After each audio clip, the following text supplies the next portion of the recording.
Okay.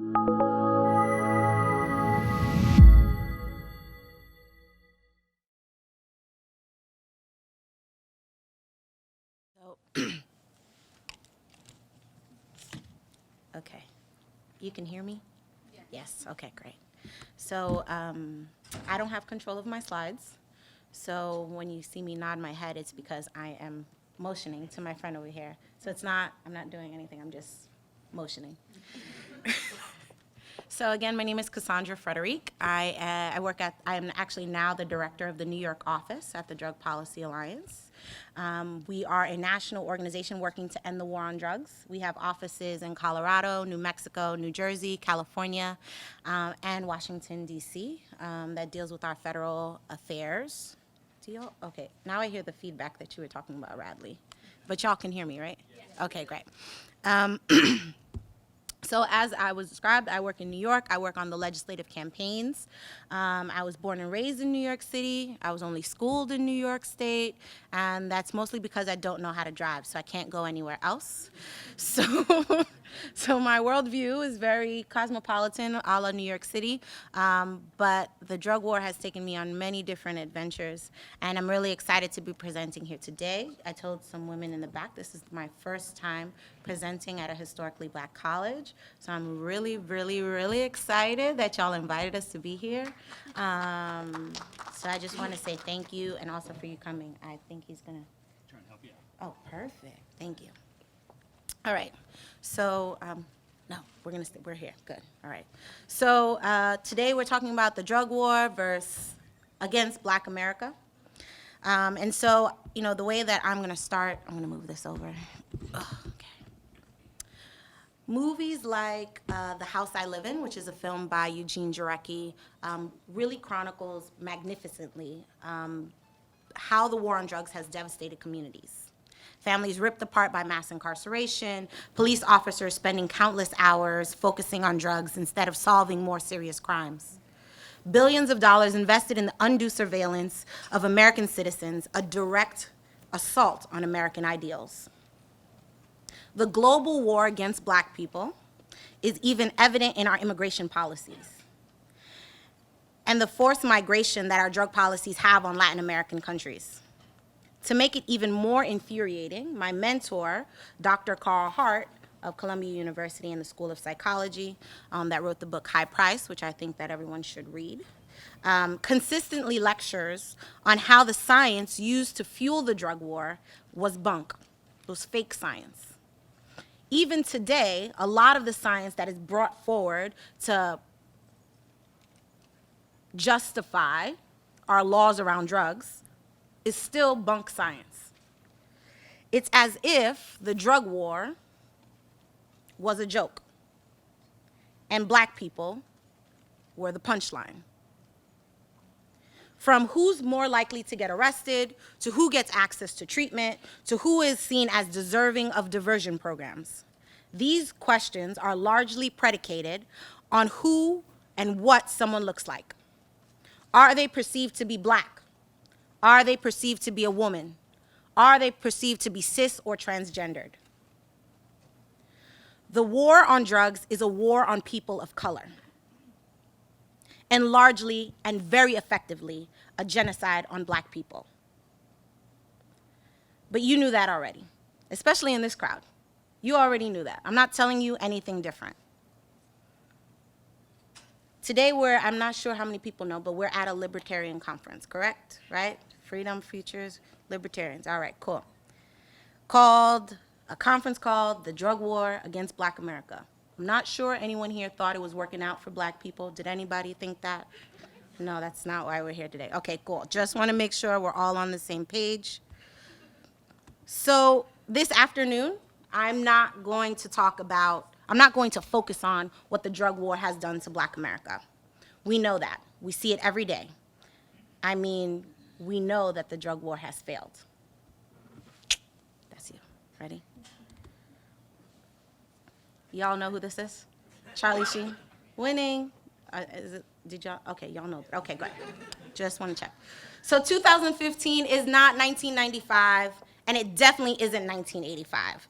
The drug warriors are playing defense because of the foundational work of former Baltimore Mayor Kirk Schmoke, who was one of the first black people to come out and say that we need to have a real conversation about legalizing drugs. Former U.S. Surgeon General Jocelyn Elders, who called for the legalization of marijuana in the 90s, a black woman. And seminal authors like Troy Duster, who was one of the first people to talk and link racial disparities associated with drug policies, even before Richard Nixon called for the war on drugs in 1971. In 1969, he wrote a book called The Legislation of Morality, which talked about how black users and white users were treated differently. That was even before the drug war was even called. He wrote a book about it, a black man. That's really important for me to say in this room, because so much of drug policy and so many drug policy reformers do not look like me. The people that talk about marijuana legalization and how it's a civil rights issue do not look like me. There's this conversation that when we talk about the drug war, where is the black community? Where are they? How come they're not here? Why aren't they at our rallies? We've always been here. We've been writing the books, we've been having the courageous conversations, and we've been getting fired for it. Maybe not getting all the resources. So today when I'm here at Morgan State, don't let white people come up in here and tell you need to talk about the drug war. We've always been talking about it. Point one. So sorry guys, I make myself laugh. Okay. So 2015 is really different. States like Oregon, Alaska, Colorado, Washington have all legalized marijuana. A little closer to home, Washington, D.C. has nearly decimated their marijuana arrests in the last 8 months. Naloxone, do y'all know what naloxone is? So when someone is getting an overdose, like overdosing on substances, naloxone is a reversal drug for opioids. So it will bring you back. And so it's a really important thing. It's really big in drug policy. It's something that people use a lot for heroin overdoses and opioid overdoses, opioids like Oxy, the prescription drugs. Naloxone is now a nationwide best practice to prevent accidental overdoses. The Office of National Drug Control Policy, so basically the DC office that deals with drugs, is now run by a person who is in active recovery. That has never happened before. Usually it's always been law enforcement. But Michael Botticelli is in active recovery, is someone that has been very public about his struggles with drug use. And our current sitting president, Barack Obama, visited and spoke with people in prison, people largely who are affected or who are in there because of drug charges. A bipartisan Congress is calling for sentencing reforms to deal with our draconian drug laws. Right now, it is not 1985. It is not 1995. In 2015, we're doing amazing things in drug policy. But my question to you is, are we winning?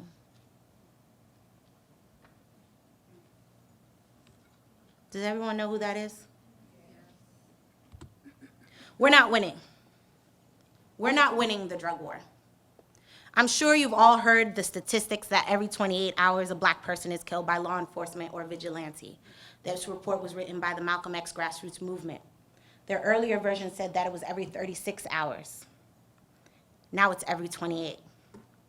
Some of you may be asking, how did I get from the drug war to extrajudicial killings of black people? It's simple, actually. In this moment of transformational and courageous conversations and demonstrations, some drug policy reformers, my colleagues, are missing the point. In this moment, when Black Lives Matter is shutting down highways, when Missouri football players are saying we're not gonna play if that president doesn't resign, drug policy reformers are missing the point. We are busy saying, we told you so. We told you the drug war was racist. We told you should have gave us money. We told you should have signed on to this campaign.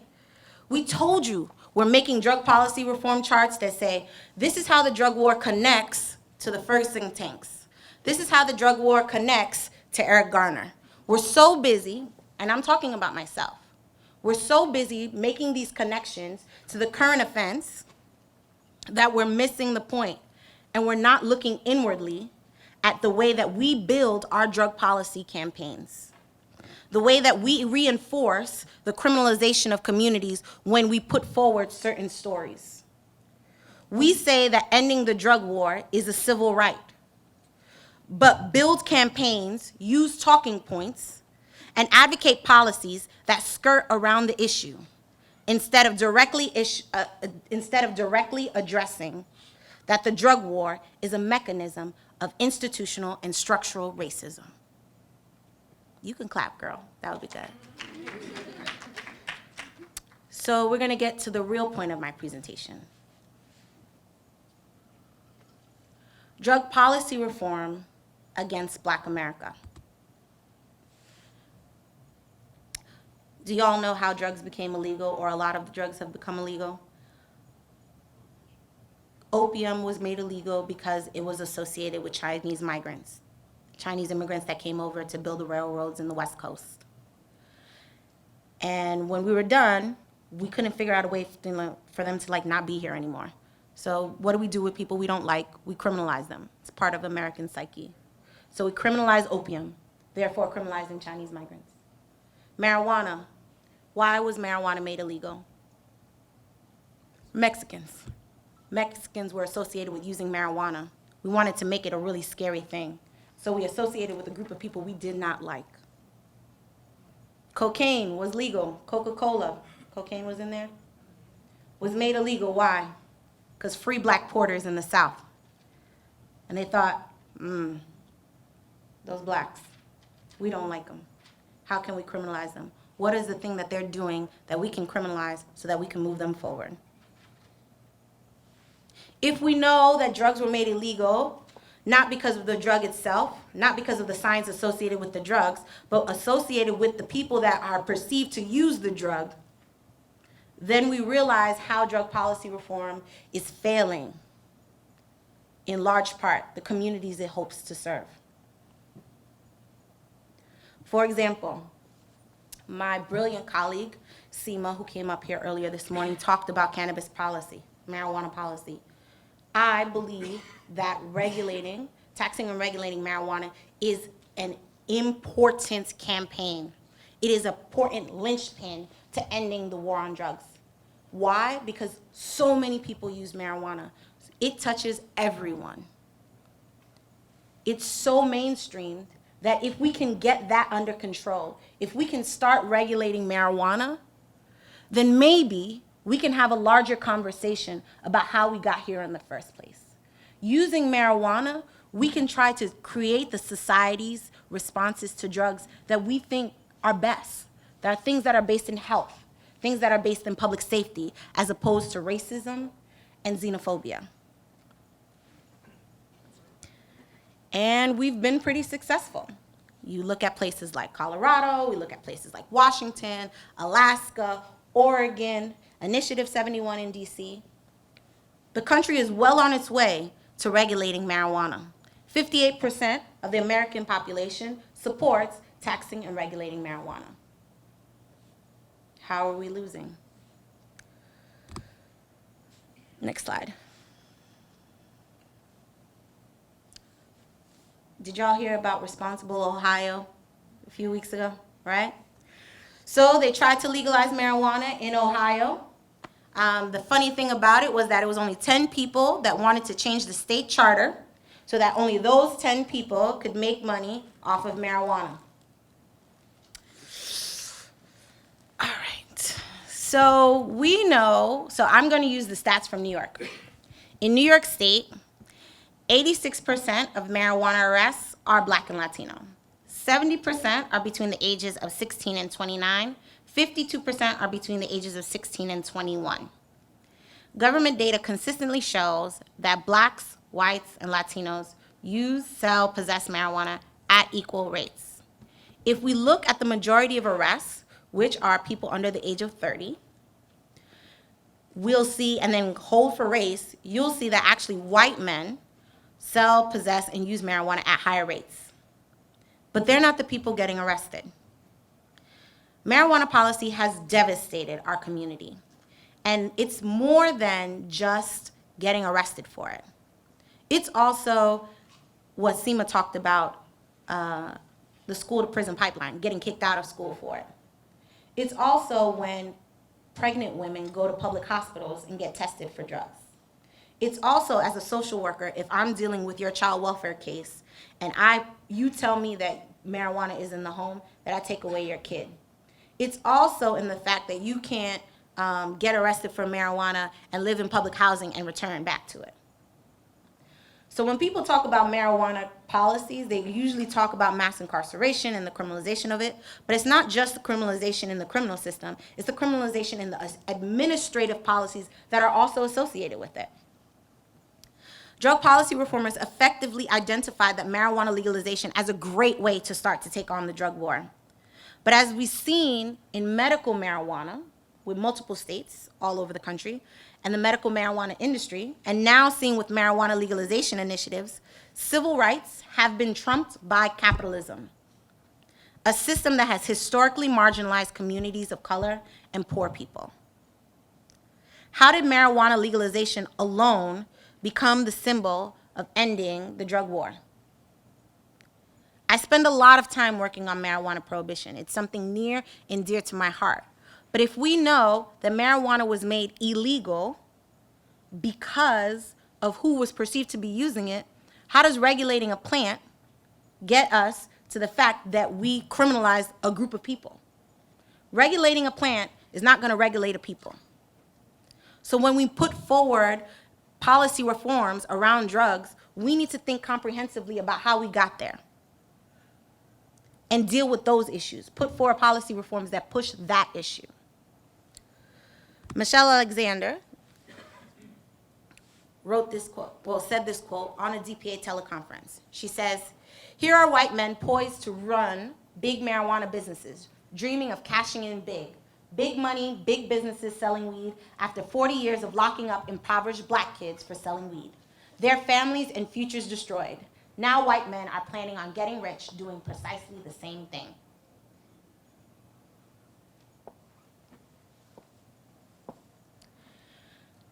I don't know how much clearer I can be. If we're going to move to end the war on drugs, that's going to happen in the way that we build these policies. That's going to happen in the way that in the decisions we make and the concessions that we make. Everything is a negotiation in policy. We're continuously moving and trying to figure out how we can get to the best scenario. And still, one of the things that we know, you want me to use this?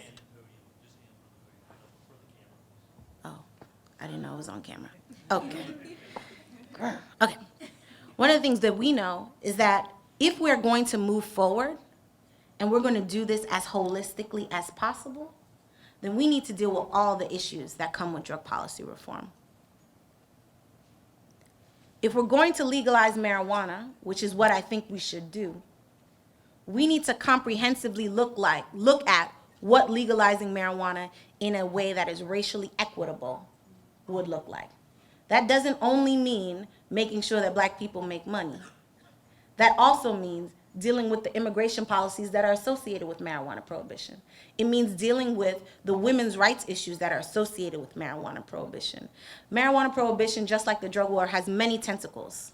And if we're not dealing with all those tentacles simultaneously, then we're not doing effective drug policy. Something that we talked about earlier was the way that the drug war has created these narratives around people. And I think Radley talked about the crack kids earlier today. And one of the things that we've consistently talked about is part of the way that drug policy reform builds our campaigns. The way that we tell people's stories. And oftentimes, just like Twitter, you only have 140 characters. And you try to get in as many points as you can. And we're working, and we've been doing a lot better. And there's still a lot more we can do. The crack era was a hard time in America for lots of communities, especially black people. This campaign cemented the ideas around black people, that we were lazy, that we were dangerous, that we were not to be trusted. A community that sucked all the resources out of the government. and that was an expensive burden on taxpayers. The crack era cemented that idea in our minds. It was connected to the welfare queen. It was connected to the way that we talked about immigration. It was connected in the way that we talked about housing. It was connected in the way that we talked about welfare to work programs. The drug war contained this messaging engine that only solidified the things that we've always known people to believe about black people. But then we got this huge, expensive campaign machine that was made possible by crack cocaine in our communities. Over and over and over again in the news, we saw black people getting ripped out of their homes, no-knock raids. You know, we started using words like crackheads, jokes on SNL, jokes on Arsenio Hall. We started to otherize ourselves in our communities.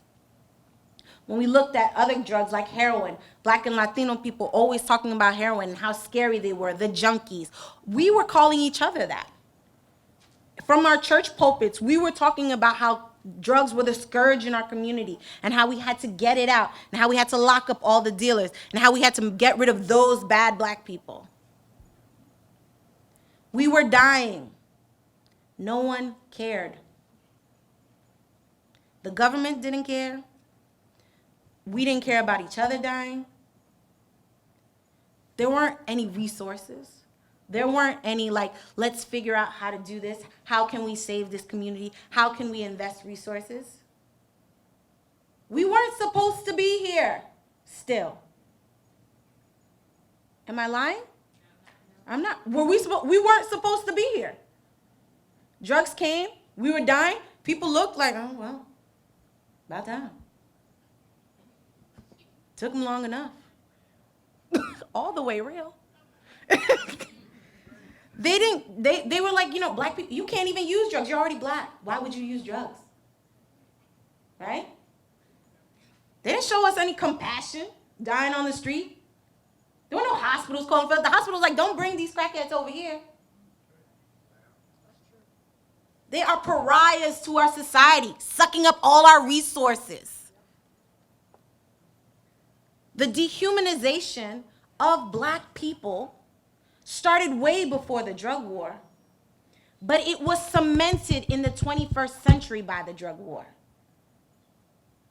Institutionally, by the government, we were dehumanized. Policies were created race neutral, colorblind. We were systematically put in the laws as less than human, and they didn't even have to make us slaves again.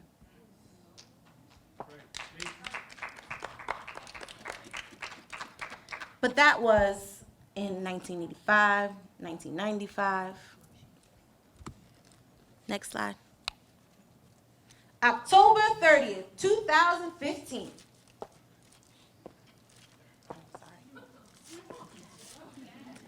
In heroin crisis, white families seek gentler war on drugs. New York Times, October 30th, 2015. Anybody see something different? The drug war is so massive that while white people have always sold, used, and abused drugs, have always been suffering, because I'm not going to stand up here and lie and say that white people haven't been suffering from the war on drugs. The war on drugs messes up everybody. It dehumanizes everybody. We just see it differently in our different communities. But they have never had the kind of coverage about drugs in their community that we did. Now, the drug war is ravishing their community in a real way, in a way that's so sad, but so familiar. White kids are dying from overdoses. Medical marijuana is a huge thing that's happening all over. White kids are being pushed out, talking about how white kids have epilepsy and Charlotte's Web, and we need to get them this medicine. The campaigns to expand naloxone, the overdose drug that I talked about, is all over the country. We need naloxone. We need medical marijuana. But to get those results, campaigns have to leverage that white lives matter. White people are deserving. The idea that they are redeemable is because we continue to reinforce that. Who are the people that drug policy reform people put in front of the news? What are the memes that we use? What kid do we put in front to say this kid has epilepsy and we have to give them medical marijuana? This kid died of an overdose and that makes me very sad. It wouldn't be my brother who died of an overdose that would get the governor to sign a bill. Looking at the stories of the ways that we win, we talk about racial disparities and arrests and mass incarceration, we put up black families. When we talk about human suffering, we put white faces on there. Black kids aren't innocent. White kids are. White kids get addicted by mistake. Black kids are destined to. Next slide. Please don't let me die. Kamani Gray. Last words. March 9th, 2013. Personal sovereignty is the idea that you should be able to put in your body whatever you want, bearing harm from others. It is a key principle in the drug policy reform movement. Yet, our movement is largely silent as Black people are being slaughtered in the streets. We may be winning the war on drugs, but we are not winning the war against people of color. We are losing that war, and we are conceding on the behalf of those we claim to fight for. The drug war is about people, and our lives are not a fact sheet or a bonus to move forward our agenda. Sovereignty is a privilege, one that is not afforded to Black America. If we quest for sovereignty, if your quest for sovereignty is not tied to my right to live and to thrive in my body, Black, woman, cis, or trans, then we are not in the same war. Don't call for me. Don't ask for me. Black America is fighting for our lives, our humanity, for the soul of our freedom. Michelle Alexander writes, or says, we must insist that change we are seeking proves truly transformational. It's not enough to end the drug war. We must also insist on repairing the harms that's been done to poor communities of color.